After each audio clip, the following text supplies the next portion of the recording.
DW Africa Link. So you can't compete with a president who is active. First of all, they never said that he should step aside. The incumbent, President Yoweri Museveni, of course, has the financial muscle and he has the protection around him. He has security. And on the other hand, His Excellency Bobi Wine has the physical ground. Yes, he has supporters, but then he has limited finances. For decades, I've been hearing this. Uganda's President Yoweri Museveni wants to extend his stay in power. Well, that's the situation again this time, ahead of elections on the 15th of January. Now, bear in mind, the 81-year-old leader has already ruled his country for nearly 40 years. To put things into perspective, 80% of Ugandans were born after or during the year Museveni took power in 1986, after years of a guerrilla war. So, will he win again? What's the situation on the ground? And will the elections be free and fair? That's what's coming up. I am Eddie Micah Jr., and you are welcome to Africa Link, the podcast connecting you to the stories that matter. Africa Link, every weekday here on DW. Once celebrated for toppling a brutal dictatorship in 1986 and ushering in stability, Museveni now faces mounting criticism for consolidating power, weakening institutions, and narrowing democratic space. This election, therefore, is about more than just who wins. It's a test of whether civic freedoms in Uganda can endure. To unpack these issues, we're joined by Charity Kalebo, a prominent Ugandan lawyer, pro-democracy activist, and executive director of the Electoral Laws and Governance Institute in Uganda. Also with us is Frank Yiga, DW's correspondent in Kampala, Uganda. Hello, both of you. Welcome to Africa Link. Charity, with elections fast approaching, is Uganda prepared for free and fair polls? So Uganda is fairly ready for elections. I do not know about the freeness, the fairness, and the credibility, and I'll give my reasons why I say I cannot be sure if it will be ready for free, fair, credible elections. What I know is that we are set to have the election. So far, the ballot papers have been printed. BBS machines were procured. The voters have been fairly educated on what should happen. There's not been very good voter education throughout because the donors pulled out and most civil society organizations did not carry out the voter education that they were required to carry out. And so we have had a lot of lapses on the voter education trail. And that then affects how the new time voter will show up and what they will do on the ballot paper. The other thing that we have seen is that during the campaigns, there's been a lot of violence, a lot of disagreement. We've also had people being denominated from the election positions or positions to be elected. Now that is unprecedented. It has never happened before. It's the first time it's happening. We know that civil society organizations play a critical role in monitoring, abuses, educating citizens, and holding institutions accountable, especially all ahead of elections in Uganda. What has been their challenge? Because some of the things you're complaining about are things that civil society organizations should be engaged in. What's been the challenge? So civil society organizations ideally carry out what we call civic and voter education. And this time round, they've not been able to carry out civic and voter education for two reasons. We applied for accreditation. We were never given accreditation by the Electoral Commission. a few organizations were given that accreditation, and the few that were given that accreditation were required to carry out voter education a certain way. Even then, those few that were given that accreditation did not get funding. There was no sufficient funding. So because of the funding gaps, there's been minimal voter education. And therefore, the voter goes to the polls without sufficient knowledge of the electoral process. And yet the court rulings of 2001, the court ruling of 2006, and the court ruling of 2016 all alluded to the fact that Uganda needed to have a strong voter education system ahead of elections, because if the voters are not educated on what they do during polls, then the polls are poorly attended. And if they are so well attended, there is usually what we call spoiled ballots. And we have had a big number of voter apathy, which has been a result of poor voter education. And I can guarantee you that even for this election, we're going to see the same factors play out: a low voter turnout and the question of spoiled ballots, high spoiled ballots, because of poor voter education. The first-time voter has had little information to engage with. And then with this election, I have also explained to you and said we've had issues to do with denomination up to the last minute, that people were denominated from elections even as late as yesterday. So people put in their nomination papers. They were approved by the Electoral Commission in September, and in December, they were campaigning, and now 12 days to the election, they have been denominated. What that has done is to alienate certain candidates. People feel like they are segregated. There are those who feel it is good for them, but there are those who feel the election belongs to particular people. Then we have also had the unprecedented number of unopposed candidates, that we have many people who have turned out as unopposed. We've had it before in the 2016 election and in the 2021 election, but this time the number has swelled to almost 17 people unopposed. What that means is that the citizen has not voted for this particular candidate.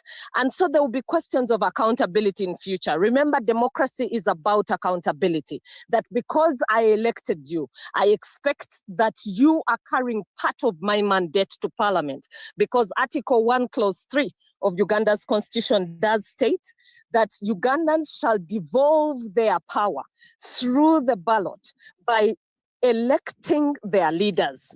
Only devolve your power to a leader whom you believe is representing your views. Now, but for the unopposed, you've not elected them. And so whose views are they representing? Thank you very much for that, Charity. And from all that we're hearing from Charity Frank, it suggests to me that the atmosphere, the political atmosphere ahead of elections in Uganda is quite tense. Is that right? Yeah, true. It's tense. And it's been like that for quite some time. And when she says denominating some candidates, it's shocking that it is one-sided. We're seeing all those candidates who are denominated or deregistered by the Electoral Commission are from mainly one political party. And that is Robert Kyagulanyi or Bobi Wine's National Unity Platform. The whole issue here is to have the ruling NRM candidates, stand unopposed.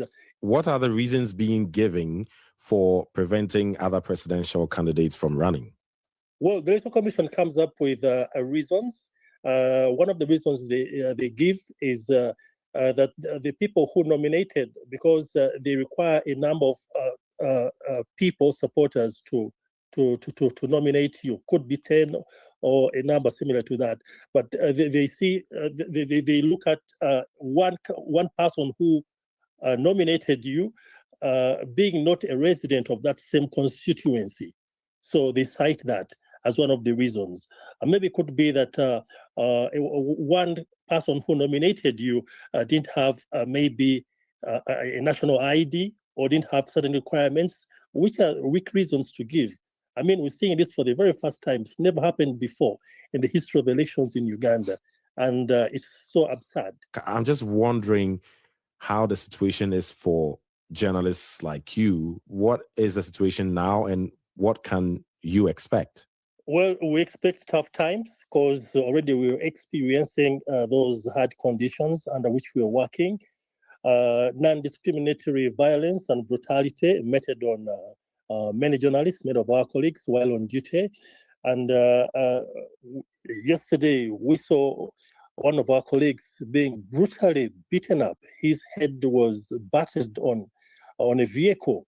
His camera was destroyed. He was strangled by a policeman in broad daylight. I mean, because he was covering elections, he was covering campaigns of Robert Kyagulanyi. There's no other reason, just that.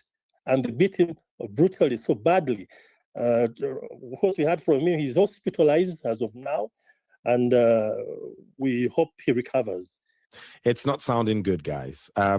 Charity, I'm going to jump back to you because during Uganda's 2021 elections, authorities ordered telecom firms to block social media, and later they even shut down the internet. Now, ahead of 2026 elections, the government denies plans for another blackout, but the government has announced a ban on live broadcasting or streaming of riots, so-called unlawful processions, and violent incidents.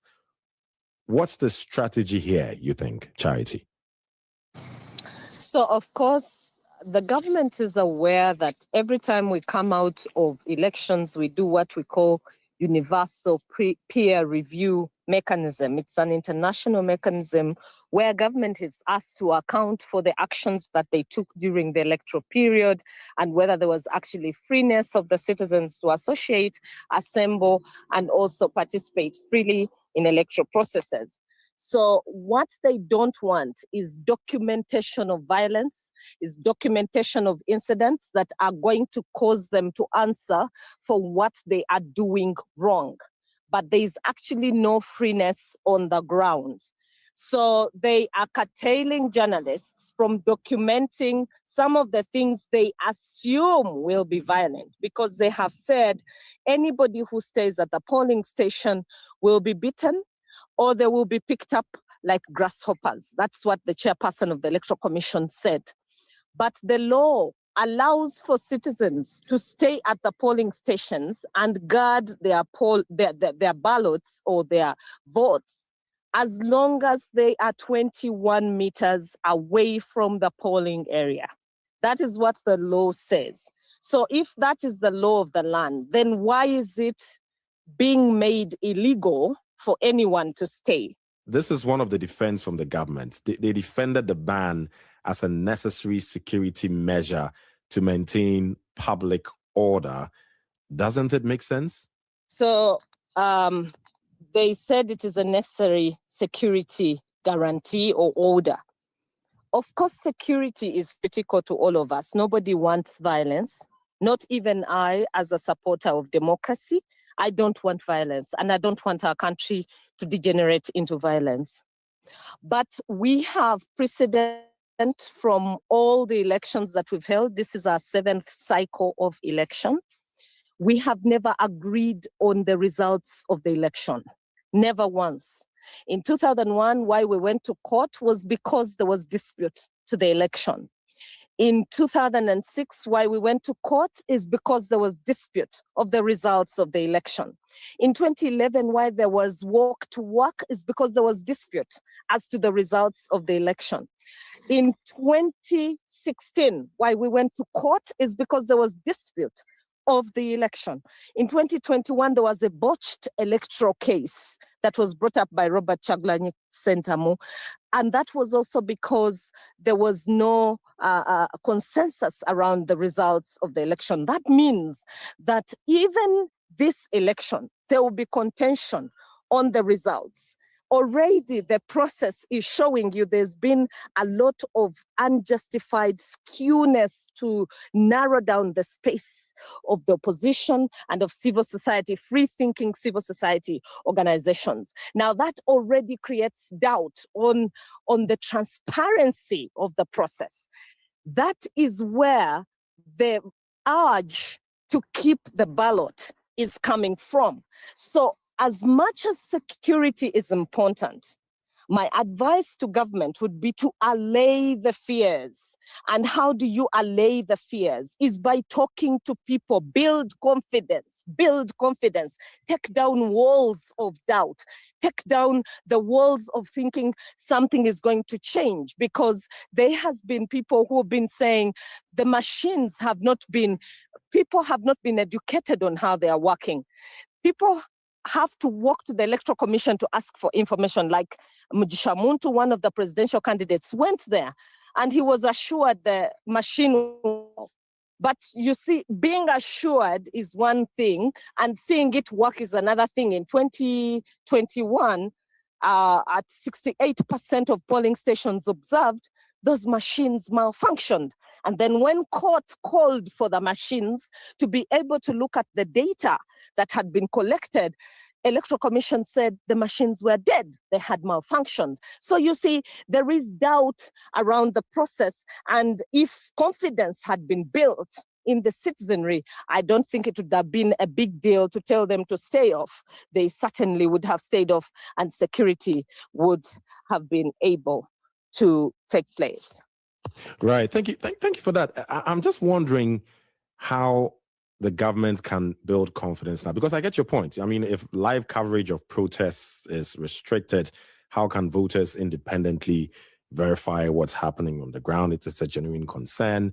There's also a possible, question about, can a democratic election truly be credible when it seems the state is trying to maintain some legal monopoly on the live visual narrative of the votes? This is how some experts have also described it. But I want to find out from you, Charity, what should a government do now to instill confidence in the upcoming elections? Or is it too late to even do that? It's not yet too late. We have 10 days to go. One, they should encourage the security officials to respect citizens of Uganda, because elections are a civil matter. They are not a security matter. Elections are civil. Anybody should wake up and happily go vote and happily return to the polling station to hear results. Anybody should be able to access the voters' register, look at it, scrutinize it and analyze it, and still go on with their lives happily. But right now, Sarah Bidete is locked up, my other colleague, because the court said she illegally accessed the voters' register, and yet it is a public document. Now, to allay such fears, what should happen is that the register should be given to everybody, because that is what it always is. It is always uploaded onto the Electoral Commission website, and people should be allowed to scrutinize it for all that they care. And people should be allowed to access information as much as they care, because elections are civil processes. The more information you have, the more transparent it is. The more concealed information, the less transparent it is, the more suspicious it is, the more people begin to take actions that are contrary to what a government may have wanted. Right. Thank you, Charity. Frank, what is on top of the agenda for people that you've been speaking to ahead of elections? Why are they going out there, or are they planning to go out there to vote? Well, people want change. Change is the key issue they want. No matter who comes in, they say 40 years have been so long to have one leader be in power. They believe having a different leader will come with positive changes. They want to see better services, delivered to them. Better services in different sectors, like in health and education.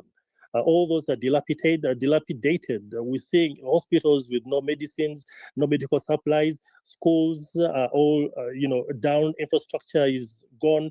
Poor roads and all that. So they want to see better services. They also want employment opportunities, because currently we're having so many young people who are jobless. because they believe once they have a new leader, he will come with new ideas that suit them, and they stand to benefit from the ideas that he will come with. And these young people, of course, are looking at their favorite, I should say, Bobi Wine. According to my research, they seem to be, fitting. He seems to be fitting in their demands. So they believe he's their choice who will take them to the promised land and have all their demands or needs, addressed. Got it. Thank you very much, Frank. And Charity, as we start to round this up, there's been a lot of calls for electoral reforms. What is needed to make you trust elections in Uganda? One, the judges in 2016 provided 16 recommendations that were never taken up by the state. One of the recommendations was that technology keeps changing and innovations happen every year. And so there are changes that happen worldwide in terms of technology and tracking results and transmitting them. And so the judges said we needed a comprehensive law and we needed stakeholder engagement of 2 years before elections for all people involved in elections to understand whatever technology are introduced in elections to allay fears, to allay doubts, and to make the processes more transparent. We have not attained that. We do not have a comprehensive law on the use of technology in the elections in Uganda. That is one of the reforms that needs to happen. Secondly, the judges ruled against commercialization of politics, which you had Yiga refer to. One of the laws that was meant to be very stringent was if anyone was caught to have bribed a voter, they should not be elected into office for at least 10 years. This was the position. And so we haven't had a comprehensive law on vote buying. We have scanty positions within the law on vote buying, but we do not have a comprehensive law on commercialization of politics, where people spend up to 10 billion, 3 billion, 4 billion on an election. And so it becomes a do or die process. Then thirdly, we need reforms in the area of the institutions that are mandated with clearing processes around electoral processes to make them more transparent. Institutions such as the National Council for Higher Education, institutions such as UNAIB, and institutions such as the Electoral Commission. So now we need to know clearly who decides that my academic papers, for example, are up to scratch.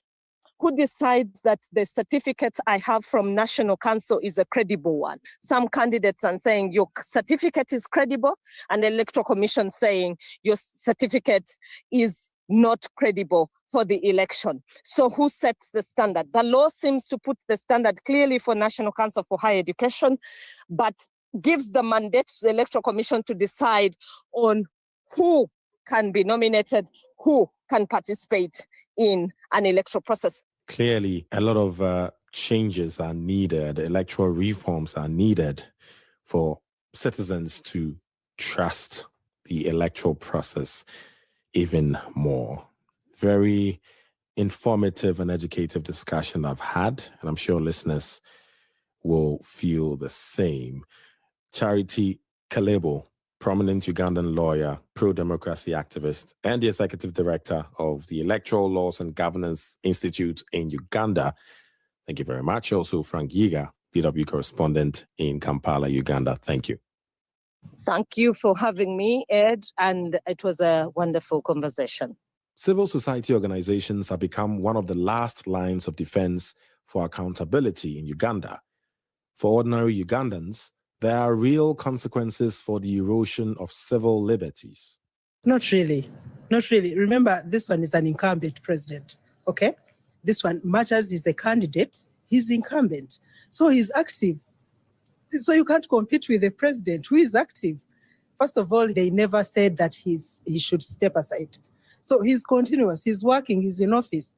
So this one, Bobi Wine or Robert Kyagulanyi Ssentamu, he can't be on the same footing with the current president. The incumbent, President Yoweri Museveni, of course, has the financial muscle, and he has the protection around him.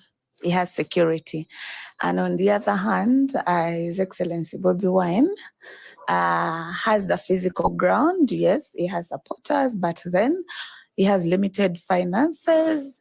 No, it is not an equal footing. Honestly, one is an incumbent and one is an aspirant, an aspiring candidate. Of course, it can't be equal footing. One has the army, has the resources at their own disposal, and the other does not.